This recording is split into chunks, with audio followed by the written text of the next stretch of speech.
ओम श्री दुर्गायै नमः। अथ श्री दुर्गा सप्तशती प्रथमोऽध्याय विनियोगः। ओम प्रथम चरित्रस्य ब्रह्मा ऋषि महाकाली देवता गायत्री छन्दः नंदा शक्तिः रक्तदंतिका बीजम् अग्निस्तत्त्वं ऋग्वेदः स्वरूपं श्री महाकाली प्रीत्यर्थे प्रथम चरित्र जपे विनियोगः। अथ ध्यानम्।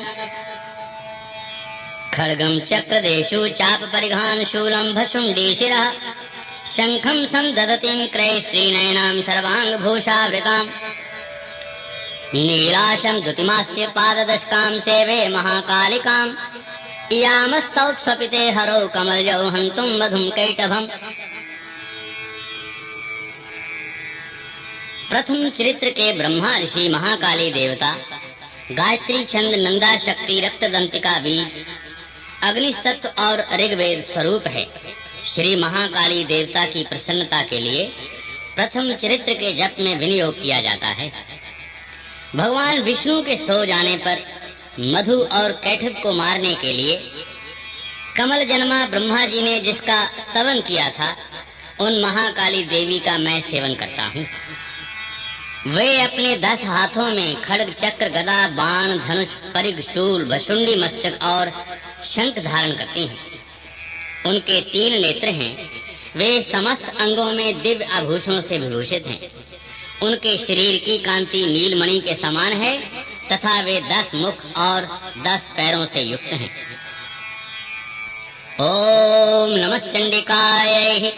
मार्कंडेय उवाच सावर्णिः सूर्यतनयो यो मनुः कथ्यते अष्टमः निशामे तदुत्पत्तिं विस्तराद् गदतोमम् महामायानुभावेन यथा मनन्त्राधिपः स बभूव महाभागः सावर्णिस्तन्योरभे स्वारोचिषे अंतरे पूर्वं चैत्रवंशमुद्भवा सुरथो नाम राजा भूत समस्ते क्षितिमण्डले तस्य पाल्यतः सम्यक् प्रजा पुत्राणि वौरसान् बभूवु शत्रवो भूपा कोलाभिध्वंसनस्तदा। मार्कंडेय जी बोले, सूर्य के पुत्र सावर्णी जो 8वें मनु कहे जाते हैं, उनकी उत्पत्ति की कथा विस्तार पूर्वक कहता हूँ, सुनो। सूर्य कुमार महाभाग सावर्णी भगवती महामाया के अनुग्रह से जिस प्रकार मरणोत्तर के स्वामी हुए, वही प्रसंग सुनाता हूँ। पूर्व काल की बात है।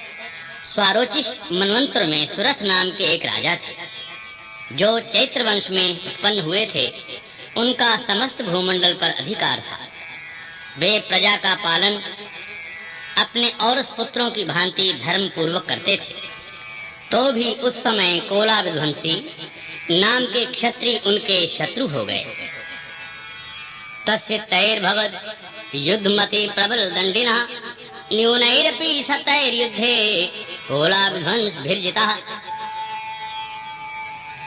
ततः स्वपरमायातो निजदेशाधिपो अभवत् आक्रान्ता स महाभागस्तैस्तदा प्रबलारिभिः अमात्यैर्बलिभिर्दुष्टैर्दुर्बलस्य दुरात्मभिः केशो बलं चाप्यतं तत्रापि स्वपुरे तथा ततो मृगया व्याजेन हृत्स्वाम्यः स भूपतिः एकाकी है मारुह्य जगाम गहनं वनम् सा तत्राश्रम मद्राक्षीर द्विजवरस्य मेधसा प्रशांत श्वापलाकीर्णं मुनिशिष्योपशोभितम् तस्यौ कश्चित् सकालं च मुनिना तेन सत्कृतः इतश्चेतश्विचरन् तस्मिन् मुनिवराश्रमे। राजा सुरथ की दंड नीति बड़ी प्रबल थी। उनका शत्रुओं के साथ संग्राम हुआ। यद्यपि कोला विध्वंसी संख्या में कम थे, तो भी राजा सुरथ युद्ध में उनसे परास्त हो गए। तब वे युद्ध भूमि से अपने नगर को लौट आए और केवल अपने देश के राजा होकर रहने लगे। किंतु वहां भी उन प्रबल शत्रुओं ने उस समय महाभाग राजा सुरथ पर आक्रमण कर दिया। राजा का बल क्षीण हो चला था, इसलिए उनके दुष्ट बलवान एवं दुरात्मा मंत्रियों ने वहां उनकी राजधानी में भी राजकीय सेना और खजाने को वहां से हथिया लिया। सुरथ का प्रभुत्व नष्ट हो चुका था, इसलिए वे शिकार खेलने के बहाने घोड़े पर सवार हो वहां से अकेले ही एक घने जंगल में चले गए। वहां उन्होंने अपने विप्रवर मेधा मुनि का आश्रम देखा जहाँ कितने ही हिंसक जीव अपनी स्वाभाविक हिंसा वृत्ति छोड़कर परम शांत भाव से रहते थे। मुनि के बहुत से शिष्य थे और वो सब वन की शोभा बढ़ा रहे थे। वहां जाने पर मुनि ने उनका सत्कार किया और वे उन मुनि श्रेष्ठ के आश्रम पर इधर उधर विचरते हुए कुछ काल तक वहीं रहे। सो अचिन्त्य तदा तत्र ममात्वा तुष्ट चेतना मत्पूर्वैः पालितं पूर्वं मया हीनं पुरं हि तत् मद्भृत्यैस्तैर् सद्भृत्यैर् धर्मतः पाल्यते नव न जाने स प्रधानो मे शूरस्ति सदा मदः मम वैरी वशं यातः कान् भोगान् उपलपस्यते ये ममानुगता नित्यं प्रसाद धन भोजनैः अनुवृत्तिं ध्रुवं ते अद्य कुर्वन्त्यन्यं हि विदाम् असम्यग् व्ययशीलैस्तैः कुर्वद्भिः सततं व्ययम् सञ्चितः स्वति दुःखेन क्षयं केशो गमिष्यति एतच्चान्यच्च सततं चिन्तयामास पार्थिवः तत्र विप्राशमाभ्यासे वैश्मेकं ददर्श सः सा पृष्ठसेन कस्त्वं वो हेतुश्चागमनयत्र कः सशोक इव कस्मात् त्वं दुर्मना इव लक्ष्यसे इत्याकरन् वचस्तस्य भूपतेः प्रणयोदितम् प्रत्युवाच तं वैश्यः प्रश्रयावनतो नृपम्। फिर ममता से आकृष्ट होकर वहां इस प्रकार चिंता करने लगे, पूर्व काल में मेरे पूर्वजों ने जिसका पालन किया था वही नगर आज मुझसे रहित है। पता नहीं मेरे दुराचारी भृत्यगण उसकी धर्म पूर्वक रक्षा करते भी हैं या नहीं। जो सदा मद की वर्षा करने वाला और शूरवीर था वह मेरा प्रधान हाथी अब शत्रुओं के अधीन होकर न जाने किन भोगों को भोगता होगा। जो लोग मेरी कृपा धन और भोजन पाने के लिए सदा मेरे पीछे पीछे चलते थे वे निश्चय ही अब दूसरे राजाओं का अनुसरण करते होंगे। उन अपव्ययी लोगों के द्वारा सदा खर्च होते रहने के कारण अत्यंत कष्ट से जमा किया हुआ मेरा वह खजाना खाली हो जाएगा। ये तथा और भी कई बातें राजा सुरथ निरंतर सोचते रहते थे। एक दिन उन्होंने वहां विप्रवर मेधा के आश्रम के निकट एक वैश्य को देखा और उससे पूछा, भाई तुम कौन हो? यहाँ तुम्हारे आने का कारण क्या है? तुम क्यों शोकग्रस्त और अनमने से दिखाई देते हो? राजा सुरथ का यह प्रेम पूर्वक पूछा हुआ प्रश्न सुनकर वैश्य ने विनीत भाव से उन्हें प्रणाम करके कहा, वैश्योवाच समाधिर्नाम वैश्यो अहम उत्पन्नो धनिनाम कुले पुत्रदारैर् निरस्तश्च धनलोभाद् साधुभिः विहीनश्च धनर्दारैः पुत्रैरादाय मे धनम् वनम् अभ्यागतो दुःखी निरस्तश्चाप्त बन्धुभिः सो अहं न वेद्मि पुत्राणां कुशलातमिकाम् प्रवृत्तिं स्वजनानां च दाराणां चात्र संस्थिताः किं नु तेषां गृहे क्षेममक्षेमं किं नु साम्प्रतम् कथं ते किं नु सद्वृताः दुर्वृताः किं नु मे सुताः। वैश्य बोला, हे राजन, मैं धनियों के कुल में उत्पन्न एक वैश्य हूँ। मेरा नाम समाधि है। मेरे दुष्ट स्त्री पुत्रों ने धन के लोभ से मुझे घर से बाहर निकाल दिया है। मैं इस समय धन, स्त्री और पुत्रों से वंचित हूँ। मेरे विश्वसनीय बंधुओं ने मेरा ही धन लेकर मुझे दूर कर दिया है, इसलिए दुखी होकर मैं वन में चला आया। यहाँ रहकर मैं इस बात को नहीं जानता कि मेरे पुत्रों की, स्त्री की और स्वजनों की कुशल है या नहीं। इस समय घर में वे कुशल से रहते हैं अथवा उन्हें कोई कष्ट है। वे मेरे पुत्र कैसे हैं? क्या वे सदाचारी हैं अथवा दुराचारी हो गए हैं?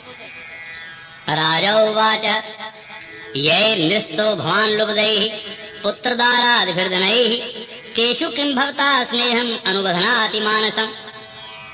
राजा ने पूछा, जिन लोभी स्त्री पुत्र आदि ने धन के कारण तुम्हें घर से निकाल दिया, उनके प्रति तुम्हारे चित्त में इतना स्नेह का बंधन क्यों है?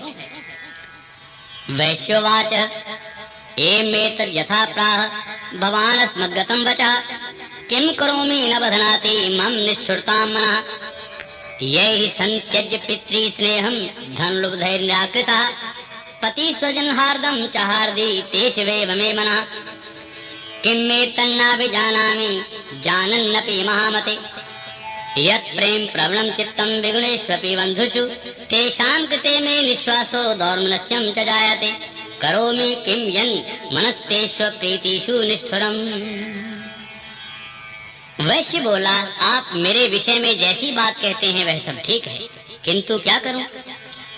मेरा मन निष्ठुरता नहीं धारण करता।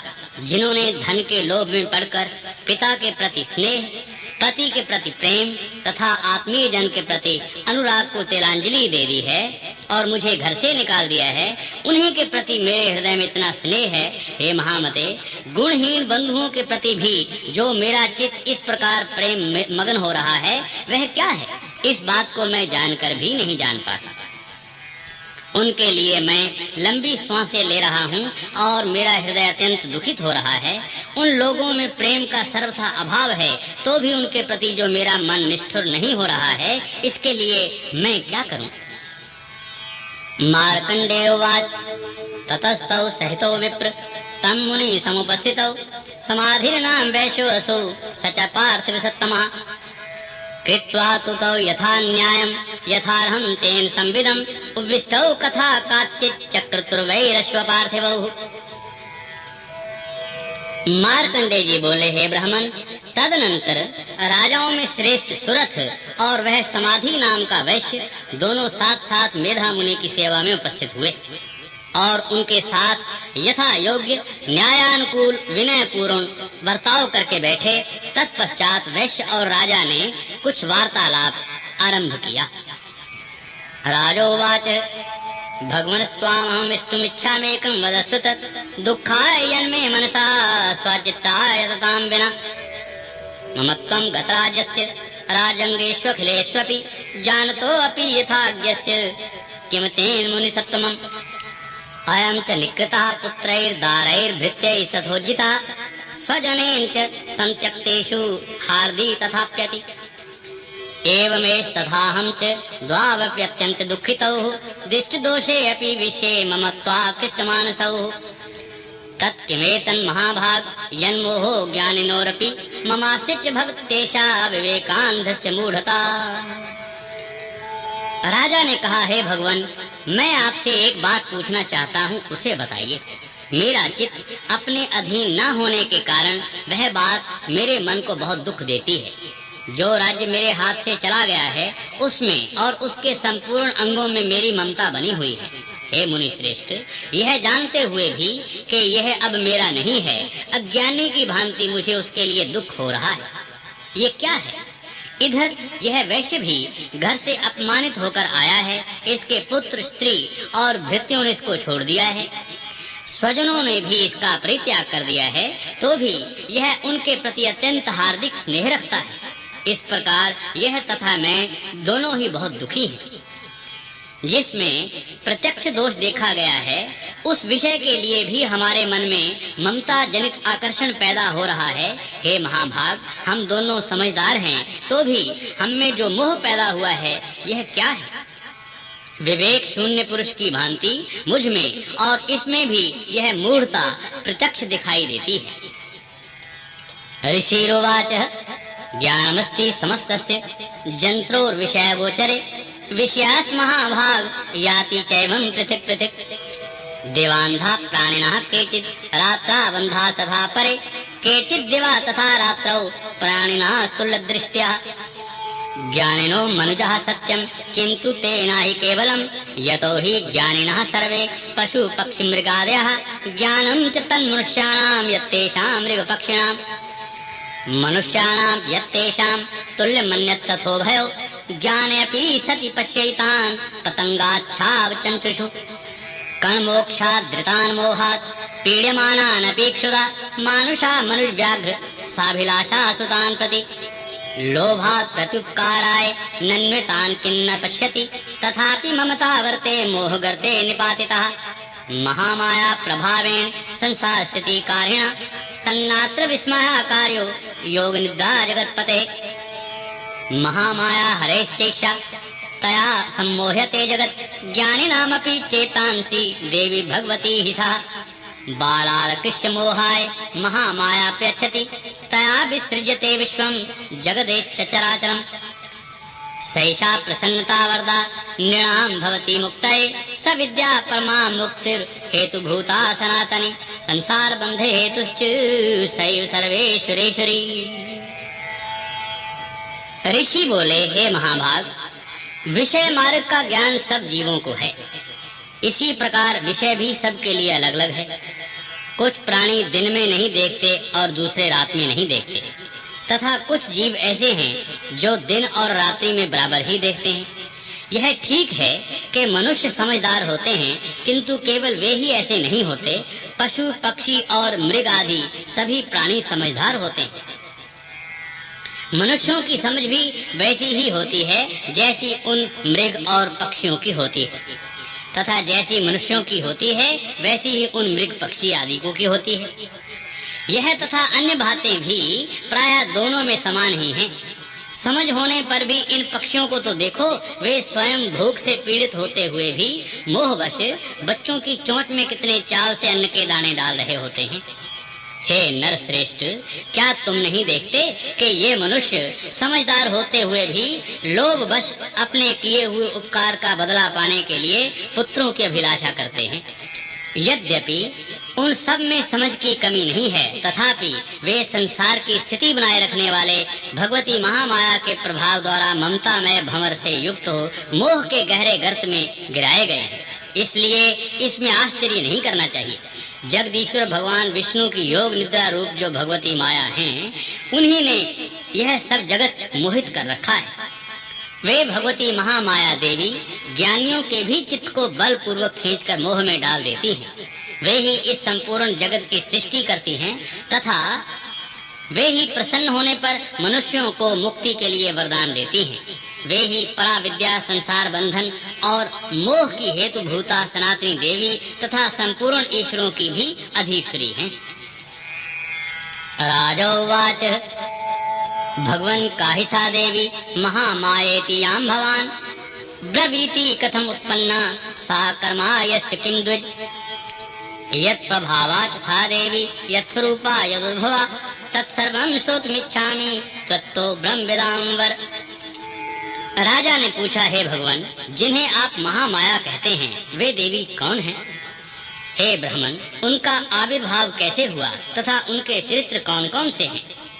ब्रह्मवेताओं में श्रेष्ठ महर्षि उन देवी का जैसा प्रभाव हो, जैसा स्वरूप हो और जिस प्रकार प्रादुर्भाव हुआ हो, वह सब मैं आपके मुख से सुनना चाहता हूँ। ऋषिरोवाच नित्ये सा जगन्मूर्ति तया सर्वमिदं ततं तथापि तत्समुत्पत्तिर्बहुधा श्रूयतां मम देवानां कार्यसिद्ध्यर्थम् आविर्भवति सा यदा उत्पन्नेति तदा लोके सा नित्यापविधीयते योग निद्रां यदा विष्णु जगत्ये कारणीकृते आस्ति शेषमभिजत कल्पान्ते भगवान् प्रभु तदा द्वावसरौ घोरौ विख्यातौ मधुकैटवौ विष्णु करणमलोद्भूतौ हन्तुं ब्रह्मामुद्यतौ सनाभि कमले विष्णुः स्थितो ब्रह्मा प्रजापतिः दृष्ट्वा त्वावसरौ चोग्रौ प्रसुप्तं च जनार्दनम् तुष्टाव्योग निद्राणां तामेकाग्रहृदस्थितः विबोधनार्थाय हरेर्हरिनेत्र कृतालयां विन्ध्येश्वरीं जगद्धात्रीं स्थिति संहारकारिणीं निद्रां भगवतीं विष्णोरतुलां तेजसः प्रभु। ऋषि बोले, हे राजन, वास्तव में तो देवी नित्य स्वरूपा ही हैं। संपूर्ण जगत उन्हीं का रूप है तथा उन्हीं ने समस्त विश्व को व्याप्त कर रखा है। तथापि उनका प्राकट्य अनेक प्रकार से होता है, वह मुझसे सुनो। यद्यपि वे नित्य और अजन्मा हैं, तथापि जब देवताओं का कार्य सिद्ध करने के लिए प्रकट होती हैं, उस समय लोक में उत्पन्न हुई कहलाती हैं। कल्प के अंत में जब संपूर्ण जगत एक कारण में निमग्न हो रहा होता है और सबके प्रभु भगवान विष्णु शेषनाग की शैया बिछाकर योग निद्रा का आश्रय ले सो रहे थे, उस समय उनके कानों की मैल से दो भयंकर असुर उत्पन्न हुए जो मधु और कैटभ के नाम से विख्यात थे। वे दोनों ब्रह्मा जी का वध करने को तत्पर हो गए। भगवान विष्णु के नाभि कमल में विराजमान प्रजापति ब्रह्मा जी ने जब उन दोनों भयानक असुरों को अपने पास आया और भगवान को सोया हुआ देखा, तब एकाग्रचित्त होकर उन्होंने भगवान विष्णु को जगाने के लिए उनके नेत्रों में निवास करने वाली योग निद्रा का स्तवन आरंभ किया। जो इस विश्व की अधीश्वरी, जगत को धारण करने वाले, संसार का पालन और संहार करने वाली तथा तेजस स्वरूप भगवान विष्णु की अनुपम शक्ति हैं, उन्हीं भगवती निद्रा देवी की भगवान ब्रह्मा स्तुति करने लगे।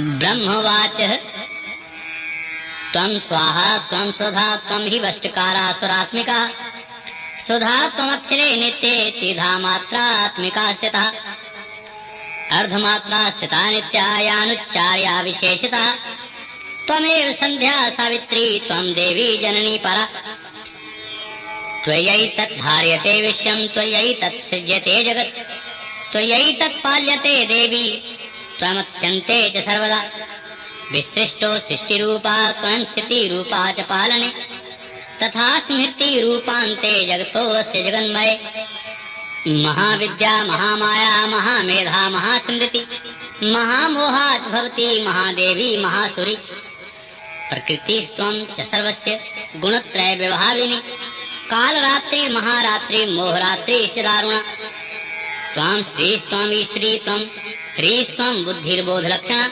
लज्जा पुष्टिस्तथा तुष्टिस्त्वं शान्ति क्षान्तिरेव च खड्गिनी शूलिनी घोरा गदिनी चक्रिणी तथा शंखिनी चापिनी वाण बशुंडी परिगायुधा सौम्या सौम्यत्राशेष सौम्येभ्यस्त्वति सुंदरी परा प्राणां परमां त्वमेव परमेश्वरी यत्किंचित् क्वचिदस्तु सत्सद्वाखिलात्मिके तस्य सर्वस्य या शक्तिस्तात्त्वं किं सतूयसे तदा यया त्वया जगत्सृष्टा जगत्पात्यत्ति यो जगत् सोऽपि निद्रावशं नीता कस्त्वां स्तोत्रमहेश्वरः विष्णु श्रीग्रहणम् अहमीशानेव च कारितास्ते यतो अतस्त्वां का स्तोतुं शक्तिमान् भवेत् सा त्वमित्थं प्रभावैः स्वैरुदारैर्दैवी संस्तुता मोहयेतो दुराधर्षावसरो मधुकैटवौ प्रबोधं च जगत्स्वामी नियतामच्युतो लघु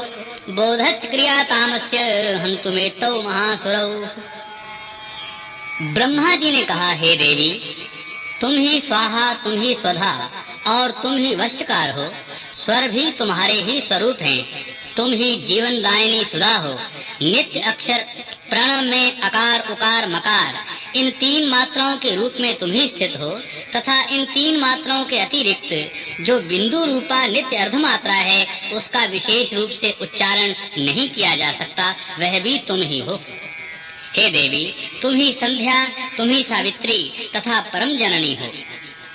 हे देवी, तुम ही इस विश्व ब्रह्मांड को धारण करने वाली हो। तुमसे ही इस जगत की सृष्टि होती है, तुम ही से इसका पालन होता है और सदा तुम ही कल्प के अंत में सबको अपना ग्रास बना लेती हो। हे जगन्मयी देवी, इस जगत की उत्पत्ति के समय तुम सृष्टि रूपा हो, पालन काल में स्थिति रूपा हो तथा कल्पांत के समय संहार रूप धारण करने वाली हो।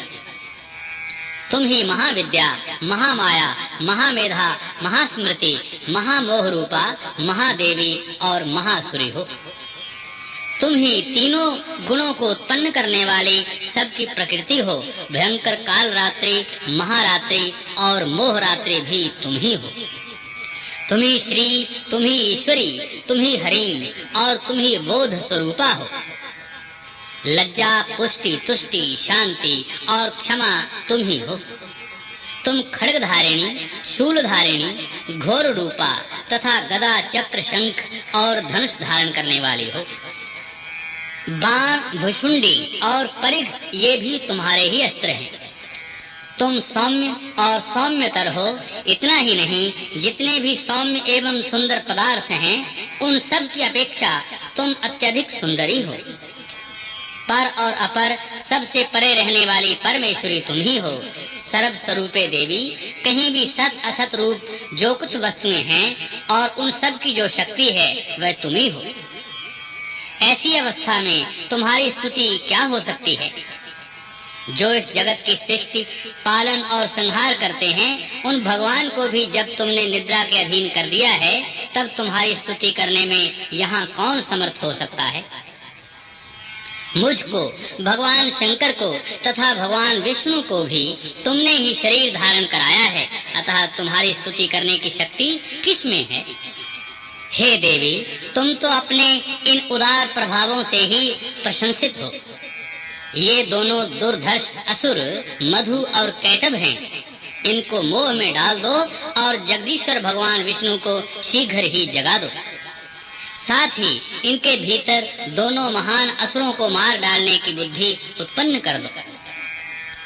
ऋषिरुवाच एवं स्तुता तदा देवी तामसी तत्र वेधसा विष्णुः प्रबोधनार्थाय निहन्तुं मधुकैटभौ नेत्रास्य नासिका बाहु हृदयेभ्यस्तथो रसः निर्गम्य दर्शने तस्यौ ब्रह्मणो अव्यक्त जन्मनः उत्तस्थौ च जगन्नाथ तया मुक्तो जनार्दनः एकारण वे अहिष्यन्ना तथा सा ददृशै च तौ मधुकैटभौ दुरात्माना अतिवीर पराक्रमौ क्रोधक्ते क्षणा बन्तुं ब्रह्माणं जनितोद्यमौ समुत्थाय ततस्ताभ्यां युधे भगवान हरिः पंचवर्ष सहस्राणि बाहुप्रहरणो विभु ताभ्यप्यति ब्रह्मोन्मत्तौ महामाया विमोहितौ उक्तवन्तो ब्रोस्मत्तौ त्रियतामिति केशवम्। ऋषि कहते हैं, हे राजन, जब ब्रह्मा जी ने वहाँ मधु और कैटभ को मारने के उद्देश्य से भगवान विष्णु को जगाने के लिए तमोगुण की अधिष्ठात्री देवी योग निद्रा की इस प्रकार स्तुति की, तब वे भगवान के नेत्र, मुख, नासिका, बाहु, हृदय और वक्षस्थल से निकलकर अव्यक्त जन्मा ब्रह्मा जी की दृष्टि के समक्ष खड़ी हो गईं। योग निद्रा से मुक्त होने पर जगत के स्वामी भगवान जनार्दन उस एकारणव के जल में शेषनाग की शैया से जाग उठे। फिर उन्होंने उन दोनों असुरों को देखा। वे दुरात्मा मधु और कैटभ अत्यंत बलवान तथा पराक्रमी थे और क्रोध से लाल आंखें किए ब्रह्मा जी को खा जाने के लिए उद्योग कर रहे थे। तब भगवान श्री हरि ने उठकर उन दोनों के साथ 5000 वर्षों तक केवल बाहु युद्ध किया। वे दोनों भी अत्यंत बल के कारण उन्मत्त हो रहे थे। इधर महामाया ने भी उन्हें मोह में डाल रखा था, इसलिए वे भगवान विष्णु से कहने लगे, हम तुम्हारी वीरता से संतुष्ट हुए, तुम हम लोगों से कोई वर मांगो। श्री भगवानुवाच भवेता मध्य में तुष्टौ मम बध्यावभावपि किमन्येन वरेणात्र एतावद्धि वृत्तम मम। श्री भगवान बोले, यदि तुम दोनों मुझ पर प्रसन्न हो तो अब मेरे हाथ से मारे जाओ। बस इतना सा ही मैंने वर मांगा है, यहाँ दूसरे किसी वर से क्या लेना है। ऋषिरुवाच वंचिताभ्यामिति तदा सर्वमापोमयं जगत् विलोकिताभ्यां गदितो भगवान कमलेक्षणः आवाम जहि न यत्रोर्वी सलिलेन परिप्लुता। ऋषि कहते हैं, इस प्रकार धोखे में आ जाने पर जब उन्होंने संपूर्ण जगत में जल ही जल देखा, तब कमल नयन भगवान से कहा, जहाँ पृथ्वी जल में डूबी हुई न हो, जहाँ सूखा स्थान हो, वहीं हमारा वध करो। ऋषिरुवाच तथैत्युक्त्वा भगवता शंखचक्र गदाभृता कृत्वा चक्रेण वैच्छिन्नेन जघने शिरसीतयोः एमेषा समुत्पन्ना ब्रह्मणा संस्तुता स्वयं प्रभामस्या देवास्तु भूया शृणु वदामि ते। ऐं ओम इति श्री मार्कंडेय पुराणे सावर्णिके मन्वंतरे देवी महात्म्ये मधुकैटभ वधो नाम प्रथमोऽध्यायः।